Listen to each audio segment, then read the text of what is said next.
I'd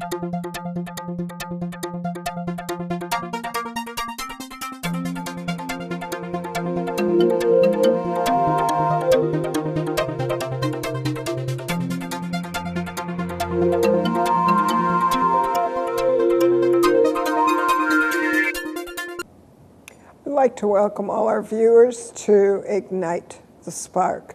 Ignite the Spark refers to that excitement that you feel inside or that you're able to ignite inside somebody else. I'm Sharp Hackniak, the CEO, the founder of Horizons for Girls.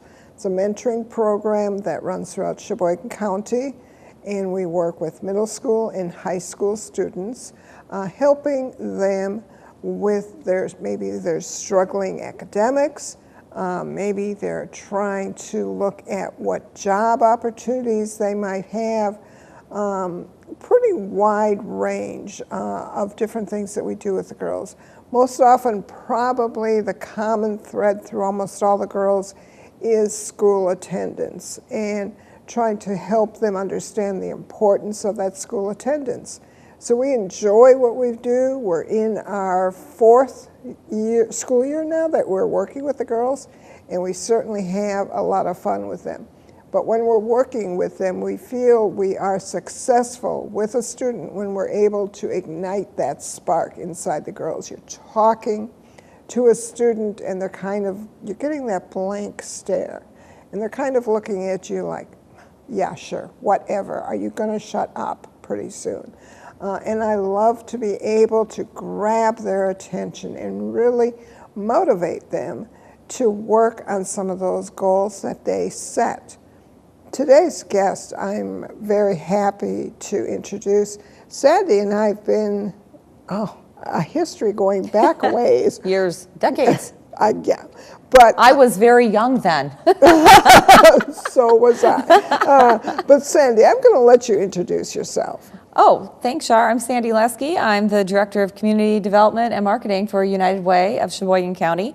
Part of those duties entail overseeing the marketing and the fund development efforts of United Way. But my favorite part of the job truly has been to kind of take this volunteer center that we at United Way took over last year, midway through 2014, and bring it into this flourishing program in the community that serves all nonprofits, including Horizons for Girls. So that's how Shar and I got reacquainted once again, was when I took on this role last year. And it's exciting to see that growth that has really happened with the Volunteer Center. Most recently, the Day of Caring, that had to be a lot of work, a lot of volunteers. So how many volunteers did you end up with for that project? Right, so we made the strategic decision at United Way this year to combine our campaign kickoff with now the Day of Caring, since we own the Volunteer Center. I couldn't have asked for anything more on that day as far as, number one, weather. That was the all-important thing. That's what kept me up at night. But two, all the volunteers that were out there. I think the picture of the blaze orange T-shirts in the stands at the A's Stadium is just one of those photos that will live on forever in my mind. It was over 550 people in attendance for the kickoff. Of that, 420 volunteers out in the community in one day. That's incredible. Now, how many sites did you have people going to? Quite a few. In addition to your site, there were 24 other projects throughout Sheboygan County. One, and just across the border, actually, in the Mothie Lake area. We had a huge team of 34 associates from Kohler go out there and really work on that recreation area that we all enjoy from this community. Yeah, it was a huge undertaking, but we couldn't have asked for anything more or anything better. I did the calculations. The average value in Wisconsin of a volunteer hour is $22.24 times all the people we had volunteering times about 6 hours per person. It came out to just over $15,000 of impact in one day, in 6 short hours in this community.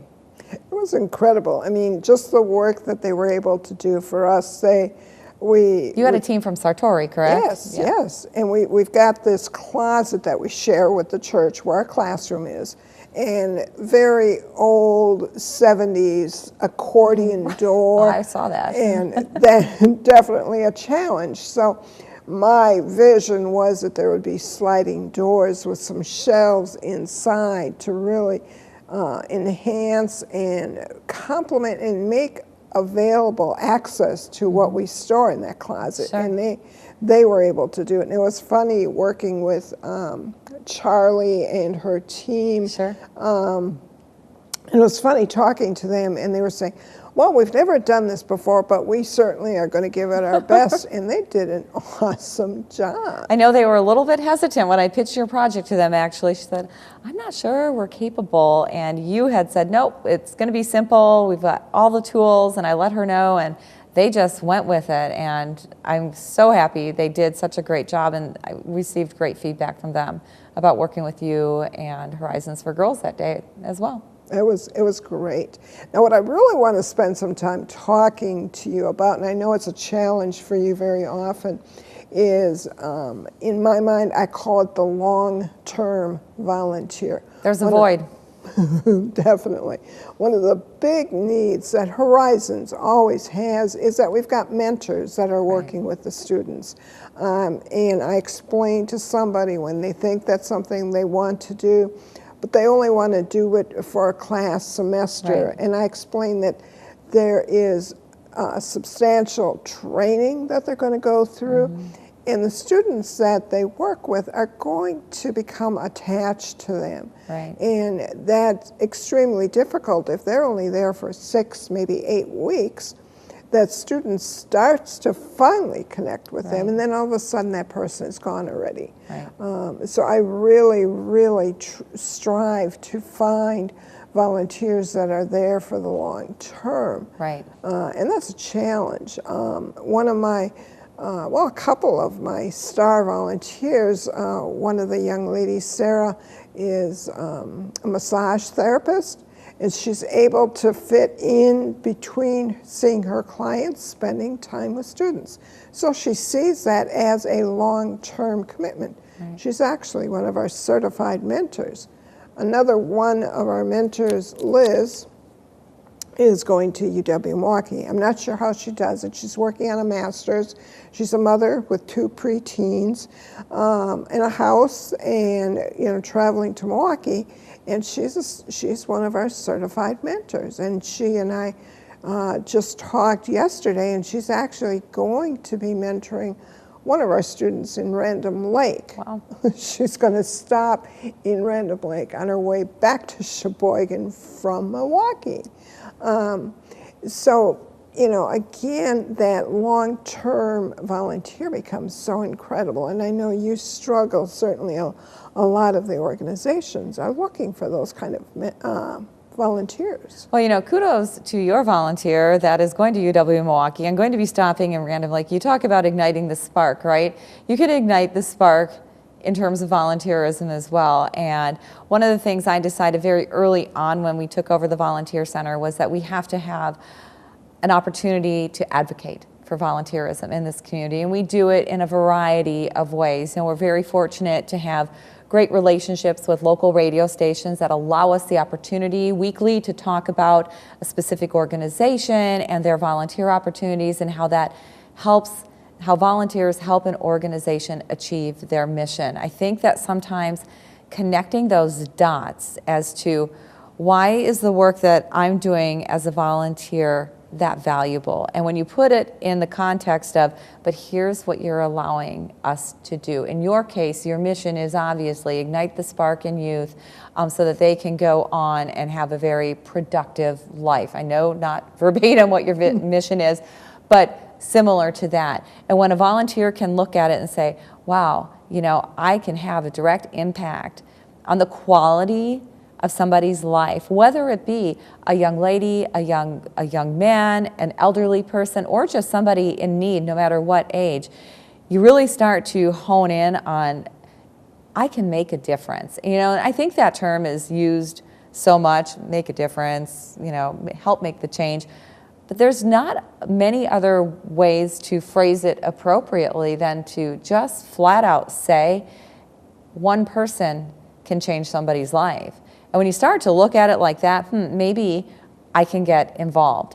The other thing we try to do is bring volunteerism kind of into the face of the community, like the volunteer fair we did this past April. You were there. Yes. And hopefully you got some great volunteers pass through. I know when we were right here at UW Sheboygan in the Commons area for that during National Volunteer Week last year, we had hundreds and hundreds of people come through. We had corporations sending their people to the volunteer fair on their lunch hour, expecting them to visit with one, if not more, of the 25 organizations that were there seeking volunteers, because sometimes to put that face to the name of the organization.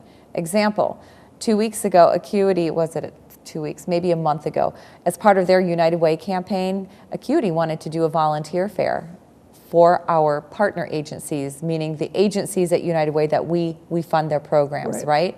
So we had about 10 show up, and there's one organization, Rainbow Kids, who gave me some feedback. From that just 4-hour span of being there, she garnered 7 mentors, 7 long-term volunteers from the staff at Acuity. So it's about being out there, it's about being visible, and it's about just never stopping to talk about how important volunteering is. Here's a little statistic that blew my mind away, right? You know, as a member of the Volunteer Center, that at some point you're going to have to let us know how many volunteers and how many volunteer hours you had for 2015 so that we can put together a report for the entire community. Right. What I was able to put together for 2014 was simply the volunteer hours and the number of volunteers from our partner agencies. Again, the programs of the agencies that we, United Way, fund. Just from those 22 local nonprofits, they reported 497,000 hours in 2014. Now you multiply that by the average value of a volunteer hour, which again, to refresh your memory, $22.24. I had to redo this in my calculator a few times because I couldn't believe the number. It's over $11 million in volunteer impact in 2014, just at 22 local nonprofits.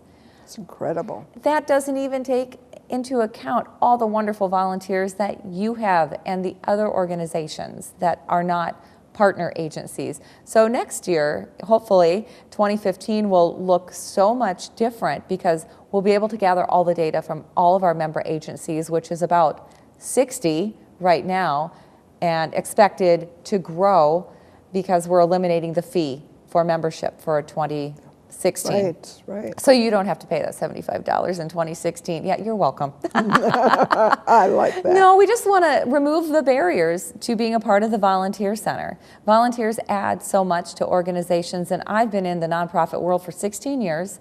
I know firsthand we don't achieve our mission, whether it's for United Way or the Salvation Army or any other nonprofit I've worked for during that time. We never achieve our mission without the help of people. We never do. We need volunteers out there. So if we can remove any barrier to being a part of the Volunteer Center, that's just what we're going to do. It's about being inclusive and not exclusive, right? I like that. And what's been exciting to me is as I continue to do some research and I see the corporate world is starting to understand the value to their employees. They become almost better employees if they're doing some volunteer work out in the community for whatever it might be. We spend a lot of time putting together those projects. I know you have benefited from some of the corporate teams over time, as have many other organizations. We've got great companies out there like Kohler Company, Sargento, Johnsonville, new one, Rockline, connecting with me, and others. So forgive me if I have left you off the list. It wasn't intentional. Constantly contacting me, wanting to get out there and volunteer. Not only is it a great team building thing to do, to get out of the office for a day, out of that element, which can sometimes be stressful and overwhelming, just get out there and do something, whether it's with Habitat for Humanity or Salvation Army or any number of other organizations. They come together, they do a project, they do it together, but they also can walk away knowing they did something really good and meaningful that day. I mean, you talk about long-term volunteers and the need for those, no question.